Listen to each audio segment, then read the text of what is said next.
Antes de iniciarmos, eu gostaria de agradecer pela oportunidade, pelo convite que o dirigente da mocidade, o auxiliar Paulo Henrique, nos concedeu de estar aqui. Agradecer a esse jovem, Eric, que Deus continue abençoando esse jovem, Deus continue abençoando essa mocidade. E o texto que eu gostaria de trazer nessa noite é um texto bastante conhecido, um texto que fala sobre o nascimento de Samuel. Só que antes de eu não quero, recapitulando, eu não quero trazer sobre o nascimento dele, eu não quero focar nele, mas quero focar em 3 pessoas que foram fundamentais para que o nascimento de Samuel viesse a acontecer. 1 Samuel fala a respeito da história de 3 pessoas: Eucana, Penina e Ana. Eucana era homem de Ramataim, sulfita. Ele era neto de Eliú, bisneto de Tou, e ele era filho do Efraimita, glória a Deus, o Efraimita Zuf.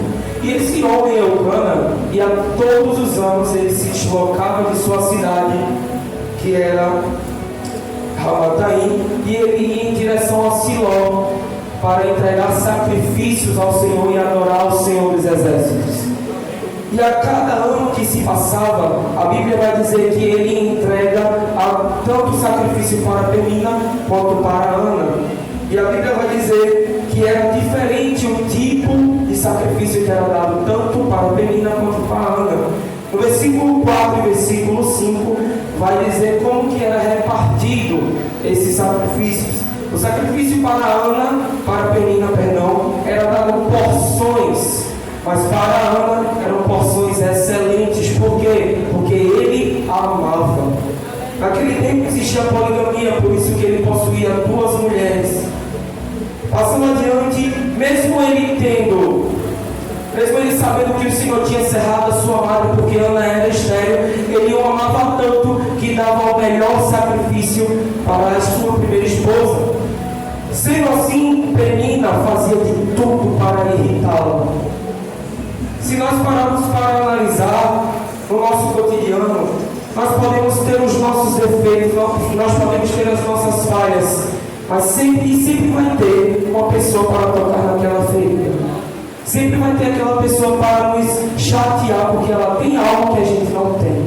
E esse era o caso de Penina. Penina podia assim gerar filhos, mas Ana não podia. E quando ela gerava filhos, ela dizia: eu posso, você não pode. E isso se repetia ano após ano, após ano e após ano. Passando em frente, passando adiante, a Bíblia vai dizer no versículo 8 que Eucana faz as perguntas para Ana. Ele diz assim: por que choras? Por que estás triste? Por que não come? Não sou eu, ele completa com essa pergunta, não sou eu melhor do que 10 filhos? É óbvio que ela era feliz com o seu marido, mas pare para analisar. Toda mulher que se casa, ela quer ter um filho em seus braços, ela quer ter um fruto daquele projeto que Deus assim instituiu, que é a família. Só que ela não podia ter aquilo porque o Senhor tinha cerrado a sua madre ou fez ela estéril. Passando adiante, Ana vai em direção ao templo. Ela está no templo orando ao Senhor. E quando ela está orando ao Senhor, ela come, se alimenta, bebe alguma coisa, e ela vai em direção ao templo para orar. E a Bíblia vai dizer que ela ora com muita tristeza, e ela chora amargamente, muito abundantemente, enquanto está orando. Eli, quando começou a olhar para Ana, ele estava na porta, ele estava sentado na porta do templo. Ele olha para Ana e começa a perceber como que ela estava orando. A Bíblia vai dizer que ela estava orando apenas com os lábios, mas ela não emitia som nenhum. Para Eli, ele pensou que ela estava embriagada e foi logo repreendê-la. E disse assim: larga esse vício da bebida, pare de beber esse vinho, pare de beber bebida fermentada. E aí Ana escuta, ela estava orando, chorando muito, ela escuta e diz: não me tenhas como uma serva de Belial. Na minha tradução NVI diz: não me tenhas como vadia, não me tenhas como uma prostituta, como uma ralé. Eu sou uma mulher amargurada de espírito, que estou orando para o meu Pai, para que o meu Pai assim venha escutar o meu clamor. Na Bíblia, na tradução de vocês, vai dizer que ela é atribulada de espírito. E muitas vezes nós brincamos até com essa palavra atribulada. Nós associamos no nosso cotidiano dizendo: ele é atribulado, ele é atribulada. E se pararmos para analisar, não tem nada a ver com o que nós estamos falando, porque atribulado significa uma pessoa que necessita de algo, ela precisa da presença de Deus, ela é dependente, ela está precisando de um socorro, ela está precisando de um escape. Aleluia. E quando ela assim fala para ele todas essas palavras, dizendo que estava orando ao Senhor para que Deus escutasse o seu clamor, escutasse a sua voz, ele diz assim: vai em paz e que Deus conceda a tua petição. Passando adiante, a Bíblia de vocês vai dizer que eles acordam pela madrugada e eles vão entregar sacrifícios ao Senhor. A minha diz que eles acordam pela manhã e vão entregar sacrifícios, adoração ao Senhor. E quando eles retornam, aleluia, uma bênção acontece. Ana e Eucana têm relações e Deus se lembra de Ana. Deus escutou a oração de Ana naquele tempo. Eu pulei uma parte, e essa parte foi o que a gente leu, versículo 11 diz assim: e fez um voto dizendo: ó Senhor dos exércitos, se tu deres atenção à humilhação da tua serva, te lembrares de mim, não te esqueceres de tua serva, mas me deres um filho, então eu dedicarei ao Senhor por todos os dias de sua vida, e o seu cabelo e sua barba não serão cortados. Quando ela estava orando, antes de ele a interromper, ela fez um voto ao Senhor. Ela disse: Pai, se o Senhor fizer isso na minha vida, eu entrego novamente ao Senhor, para que Ele faça a tua vontade, para que Ele seja um instrumento para a tua obra. E quando ela volta do sacrifício, após ter conversado com Eli, após esse sacrifício, ela se deita com Eucana e Deus se lembra de Ana e concede Samuel. E o significado de Samuel é: eu pedi para o Senhor.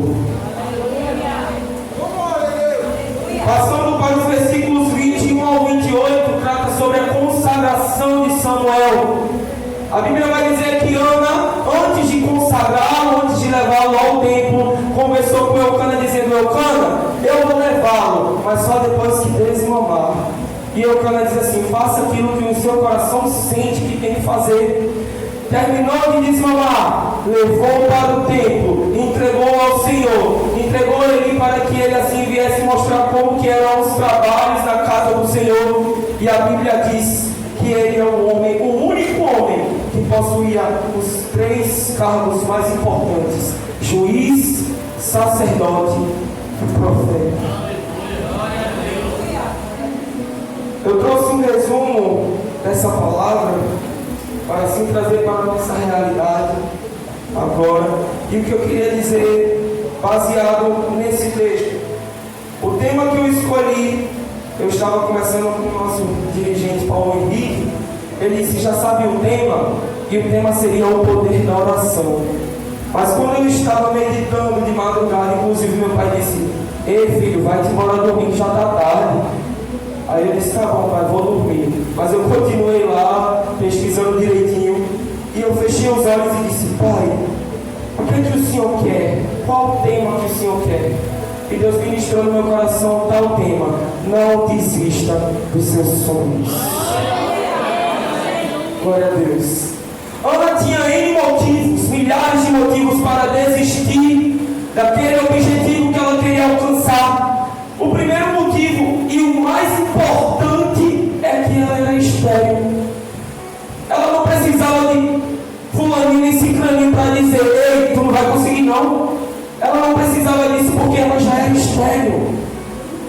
com seu pensamento biológico científico, ela poderia deduzir: eu não tenho filho. Mas ela não olhou com os olhos da carne, ela olhou com os olhos do Espírito. Ela olhou com o olho do Espírito Santo e Deus concedeu a bênção. O que eu quero dizer é: se você tem algum plano, pode ter certeza que vai acontecer se estiver na vontade dele. Não desista jamais daquilo que Deus pôs em seu coração. Muitas adversidades vem pessoas como Penina para dizer: ei, eu tenho e tu não tem. Aí você diz assim: eu tenho a presença de Deus, eu tenho a presença de Deus, eu tenho Deus em minha vida e não vou permitir que você fale tal coisa, porque o Deus que eu sirvo pode fazer. Será que o Deus que você serve não pode fazer o teu sonho acontecer? Será que o teu projeto, aquele do passado, aleluia, aquele que você planejou tanto, não pode acontecer? O que é impossível para Deus? Será que tem alguma coisa impossível para Deus? A gente canta tanto que Ele é o grande, que Ele é perfeito, que Ele é soberano, que Ele faz, e que não sei o que não sei o que lá, e dá marcha aqui, marcha lá. Mas a gente põe em prática aquilo que a gente prega, aquilo que a gente vive? A gente põe em prática a nossa fé? Ou a gente só canta: não negarei minha fé, eu sou adorador? Será? Quando vem um momento de tribulação, a gente continua na fé ou a gente nega a nossa fé? A gente deixa a nossa, não é nem negar a fé, é você deixar de lado e olhar para o olho da carne. Esse é o maior perigo para os crentes. Esse é o maior perigo, olhar com os olhos da carne. Deus sempre diz para cada um de nós: ei, você tem que descer mais, você tem que buscar mais, você tem que mergulhar mais, você tem que ler a palavra mais. Aí você está em seu canto, chora porque Deus falou com você e diz: eu vou fazer. Aí no outro dia: não, pai, eu vou fazer, só que amanhã. E fica procrastinando, fica dizendo: eu vou fazer, mas não põe em prática. E Deus diz: quando é que você vai pôr em prática a sua fé?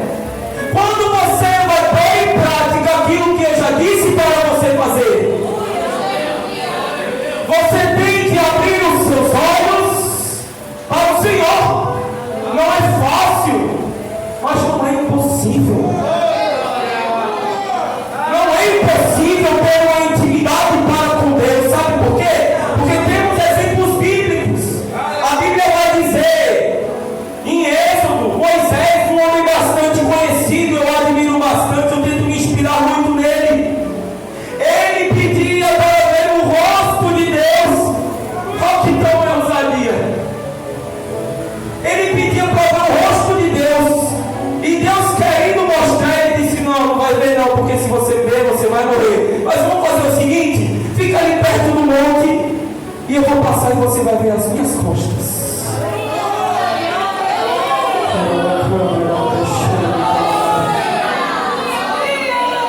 Bote a sua fé em prática, porque Deus vai fazer.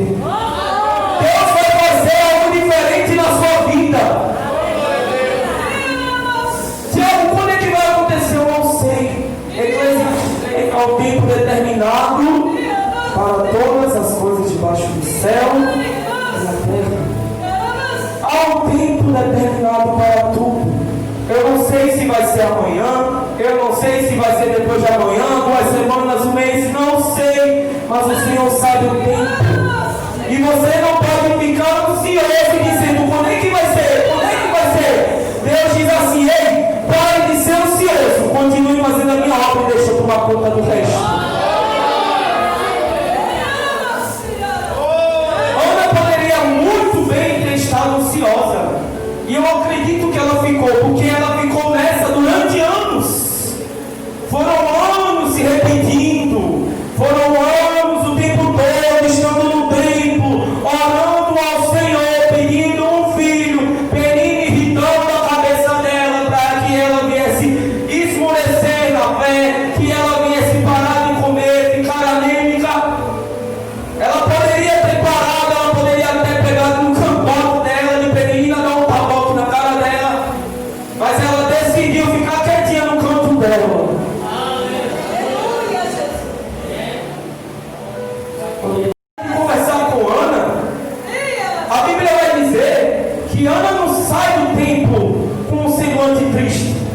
A Bíblia não diz que ela sai chorando, amargurada.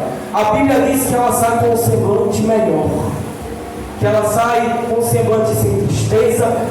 Poderia até não estar feliz, mas poderia estar plena, sem sinal de tristeza. Sabe por quê? Porque quando a gente recebe uma palavra de Deus, quando Deus fala conosco, certo que ele a criticou no início, mas depois ele disse que Deus possa conceder a tua petição. Isso é uma palavra maravilhosa. Você acha que para a pessoa se arrepender ou sentir a presença de Deus, você tem que mostrar um vocabulário muito lindo, cara? Se você disser para ela, Jesus te ama, ela pode estar triste como for, a tristeza vai embora. Você dizendo, Jesus é contigo, a tristeza vai embora. E ele dizendo, que Deus conceda a tua petição, a tristeza soltou da alegria e ela ficou plena. Aleluia. Não desista. Não desista. Sabe por quê? Abacuque, capítulo 3, versículo 7. Se você puder abrir a sua Bíblia. É uma palavra muito conhecida. Abacuque, capítulo 3, versículo 17, 18 e 19.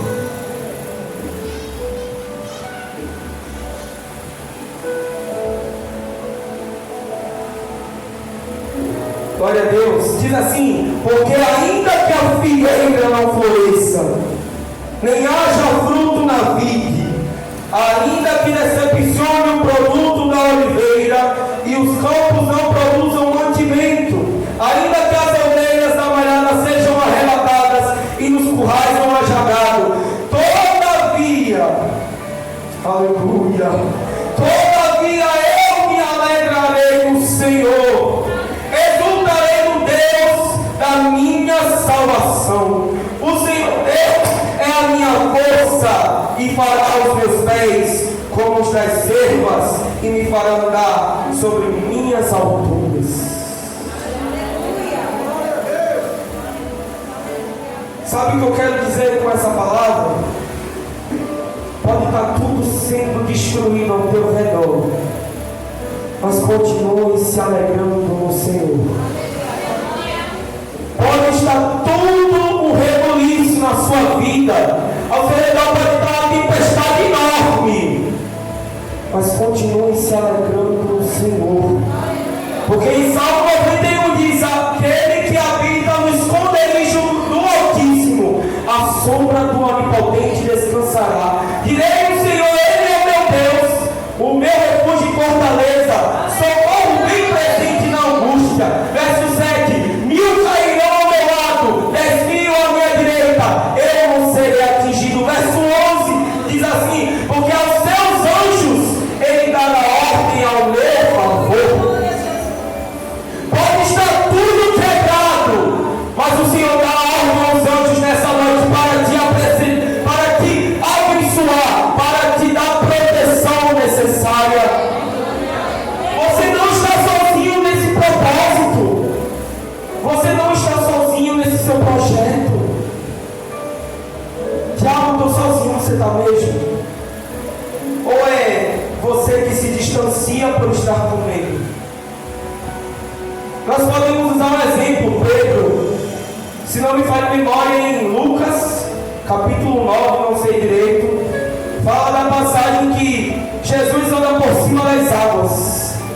E quando ele se aproxima do barco, os discípulos pensam que é um fantasma.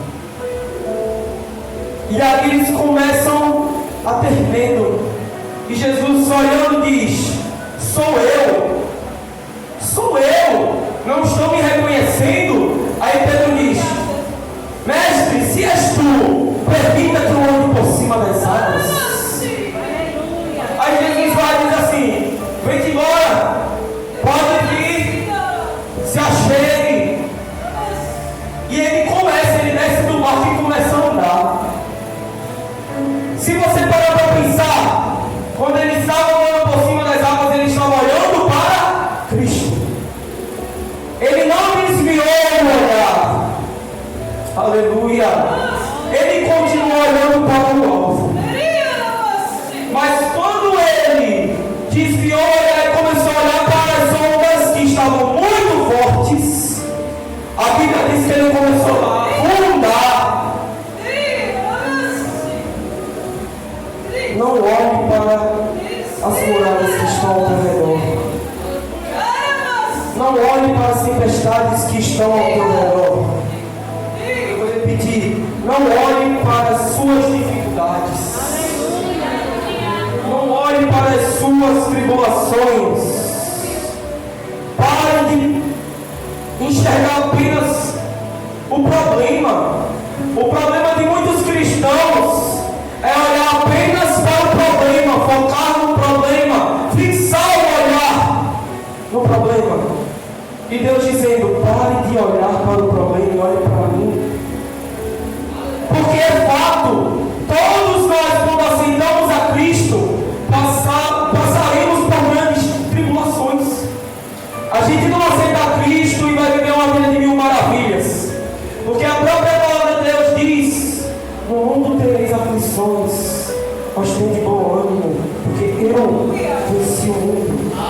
Jesus não disse: ei, se você me aceitar, eu vou te dar um pirulito, ou um almoço, tu vai brincar num parque de diversão. Ele disse: no mundo tereis aflição, mas tem bom ânimo, porque eu venci o mundo, ressuscitei ao terceiro dia, e estou ao teu lado para te ajudar. Eu estou contigo 24 horas, e ainda que você esteja desesperançoso, eu renovo a sua esperança agora. Que se você estiver fraco, eu renovo a sua força agora. Para que você continue marchando. Para que você continue andando no teu propósito. E para que você continue fazendo a minha obra. Eu peço até perdão por ter trocado a palavra, mas eu queria só pôr em meu coração agora. Quando nós aceitamos a Cristo, a Bíblia diz que nós somos soldados. E soldado vai brincar, é?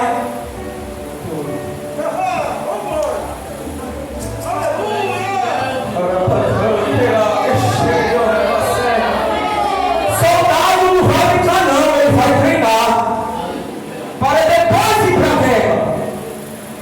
E como é que é o treino do exército de Deus? É joelho no chão, é leitura da palavra, é oração, é jejum, é renúncia.